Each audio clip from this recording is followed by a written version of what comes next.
नमस्कार मुई रश्मिरानी दास आपनकर beautician perfect beauty parlour Patnagarh. आज मुई जेनटा बहुत बढ़िया गोटे प्रोडक्ट बाबद रे कहूछे जेनटा हला हमर बीटरूट पाउडर। बीटरूट पाउडर हला हमर एल्स रो गुडनेस रो बीटरूट पाउडर जेटा बहुत बढ़िया काम देसी। आपनकर स्किन रे भी काम देबा, आपनकर हेयर रे भी काम देबा। केनता करी यूज करबे जे मैं आपन मन के बतामी। गोटे स्पून बीटरूट पाउडर नै जिवे आ सेतरे किछि हनी ऐड कर देबे आउ सेतरे किछि गुलाब जल ऐड कर देबे ताकि बहुत भल से मिक्स करि देबे आउ आपन फेस रे लगेई देबे। तापरे आधा घंटा छाडी कि ना ताकि वॉश कर देबे फेस के।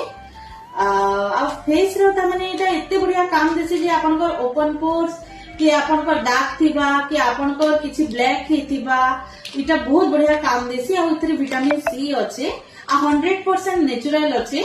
एटा माने आपन लोगो आ हेयर रो काम हैला एटा आपन सीधा आपन को स्कैल्प रे ही लगाबे आउ सेतरे ही आपन लगई किना ताके आधा घंटा रखबे आउ धोई देबे। आउ हेयर रे लगाले एटा गोटे सप्ताह रे ही आपन माने लगाबे। आउ जानिथिबे आपन माने बीटरूट रो काम काना हैला। बीट रो काम हैला हमर हेल्थ रो माने स्किन रो हेयर रो बहुत बढ़िया काम देसी। बीट रो काम तो आपन माने जानिछ। एटा आपन लगो इतार बेनिफिट बहुत बढ़िया अछि।